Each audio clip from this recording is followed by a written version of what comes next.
Hello, everyone. This is our Unit 5 Part 2 notes on global climate. This is going to be the natural processes of how climate changes. This is Objective EEN 2.6.2. Summarize natural processes that can and have affected global climate, particularly El Nino, La Nina, volcanic eruptions, sunspot shifts in the Earth's orbit, carbon dioxide fluctuations.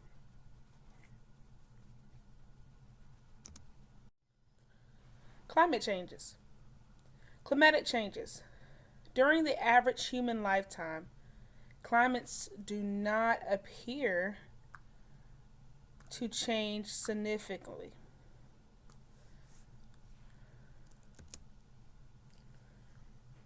Climatic change is constantly ongoing and usually takes place over long periods of time.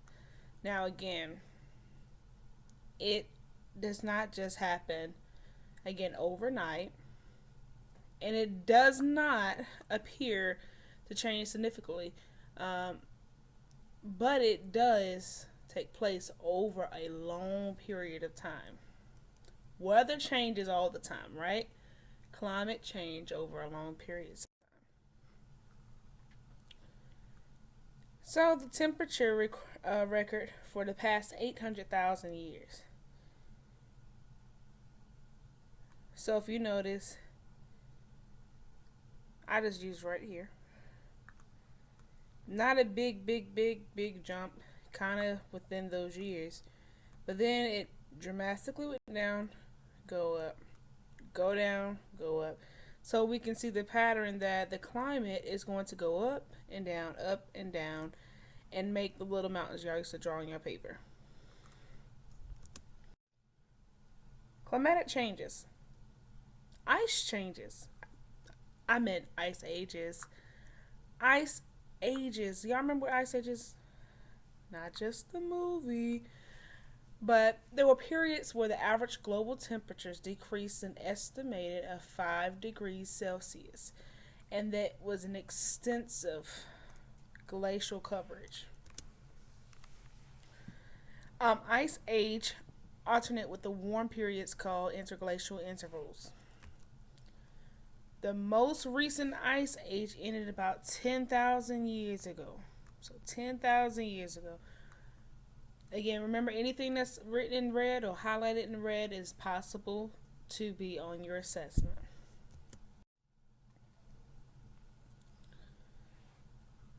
So as you see here, this is a picture for the ice ages.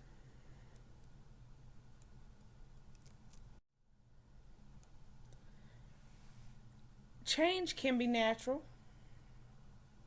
Climatic changes occurred long before humans even came to the scene. Okay, so before humans came, anyways, we had a climate, right?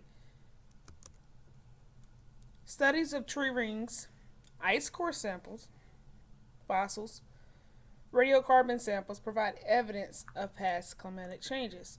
So we have 1, 2, 3, 4 examples given to identify the evidence of past climatic changes.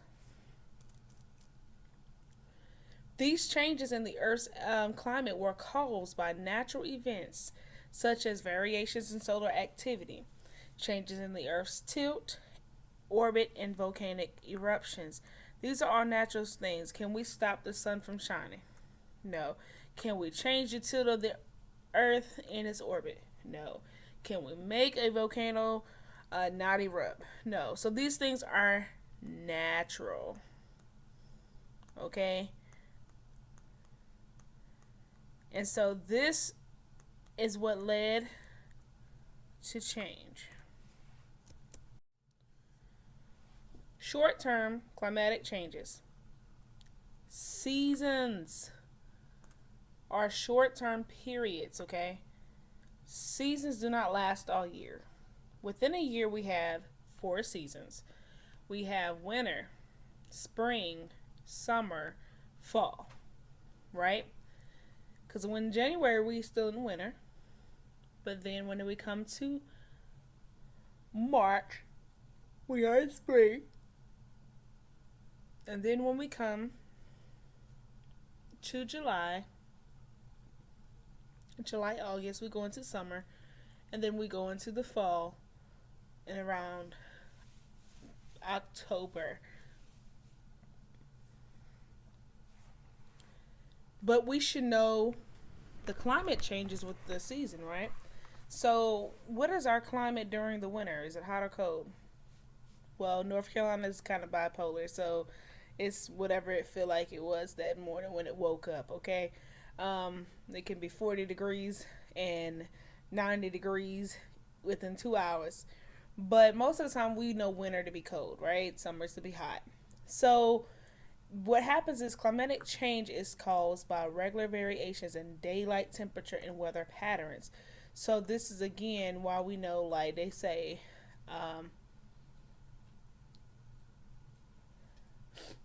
April showers bring May flowers, because we really realize that April is a windy and rainy month, and we have a lot of pretty flowers by May time.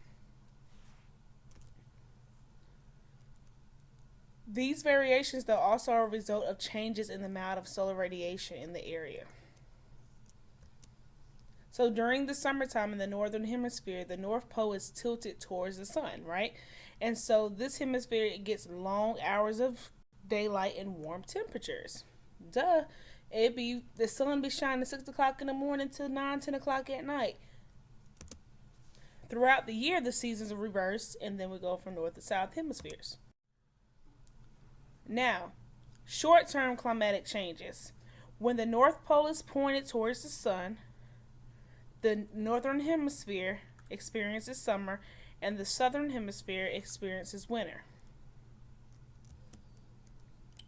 During spring and fall, neither pole points towards the sun. Okay? So it's pretty much equal. So now we have to understand the difference between El Nino and La Nina. So sea surfaces temperatures play a major role. We already learned about this before, so this is a review. So sea surfaces play a major role in global weather. And nowhere that is more evident than El Nino and La Nina patterns. These type of patterns often lead to weather extremes, and some that can be seen, of course, in our own backyards. So El Nino is a warm ocean current that occasionally develops off the western coast of South America that may cause short-term climatic change. Okay? It's the western coast of South America, and it's a warm current called El Nino. During El Nino, warm water from western Pacific surges eastwards towards the South American coast. So the warm water from the west surges towards the South American coast.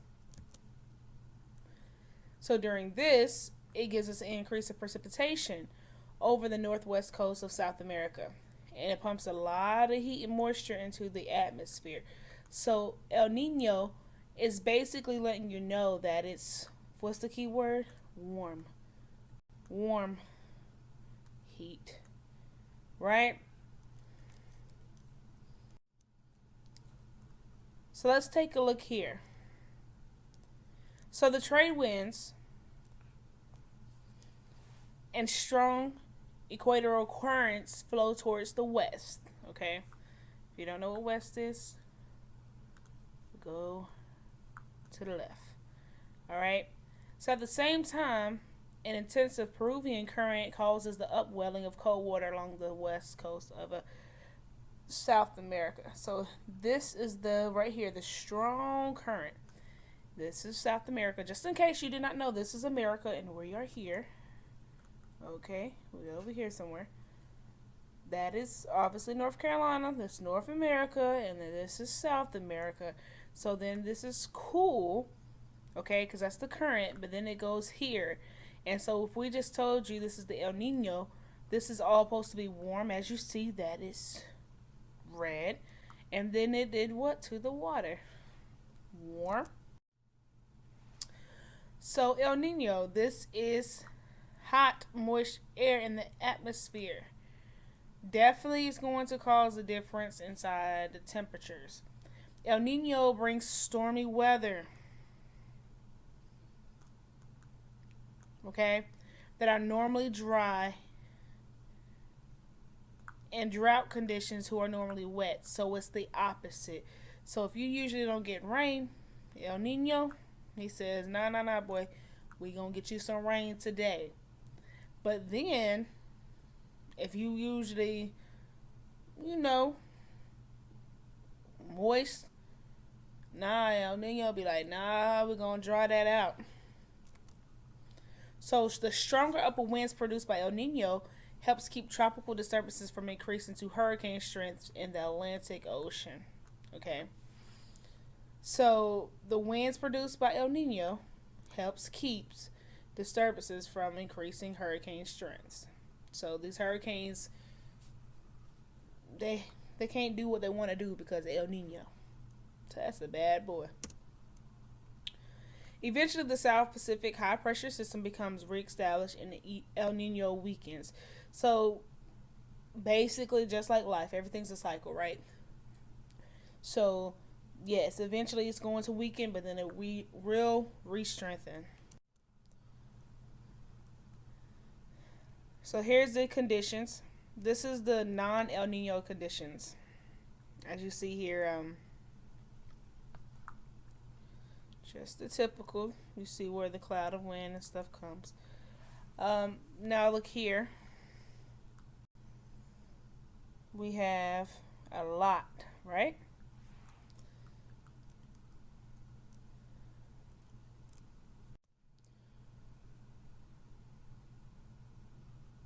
Here's the El Nino winter. And see us. We're getting usually right here. We're getting a wet winter when we usually can have a dry. La Nina. So this is described as cool. No, basically cooler than normal.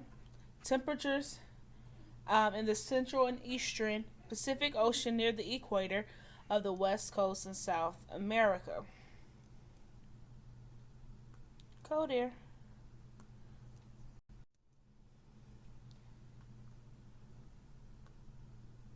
Boom. Now, remember El Nino had North Carolina a little wet. Now, La Nina came in here and made us all dry. Change can be natural. Solar activity. The existence of sunspot cycles lasting approximately 11 years have been recognized since Galileo. Studies indicate that increased solar activities coincides with warmer than normal climates, while periods of low solar activity coincide with cold climatic conditions. So basically, as you see here, increased solar activity works with warmer than normal climates, right? So warmer than normal. Wouldn't that make sense? If you had more solar heat, are you going to be cold or are you going to be hot? All right, you should know that one. So change can be natural here, solar activity. So this is just showing you this right here, the blue line is the sunspots number, and the severity of winters in London and Paris is red. So as you see here, there wasn't a lot here, but we get around here, it's about consistent. The Earth's orbit. Climatic changes may also be triggered by the Earth's axis in orbit. The shape of the Earth's elliptical orbit appears to change and become more elliptical than more circular over the course of a 100,000-year cycle. Change can be natural with the Earth's orbit. When the orbit elongates, Earth passes right here closer to the sun, and the temperatures become more warmer than normal. So when we get close and pass right there. When the orbit is more circular, so again, let me show you this right here is the first one. But when we get more circular, we get farther from the sun. So then our temperatures, they go down. So the angle of the Earth, of course, you should remember this as a review, varies from 22.1 to 24.5 every 41,000 years.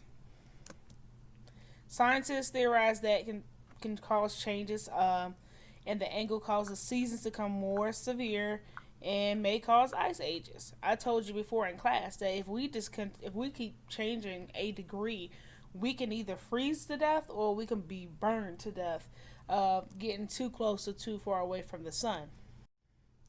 So volcanoes, our last one.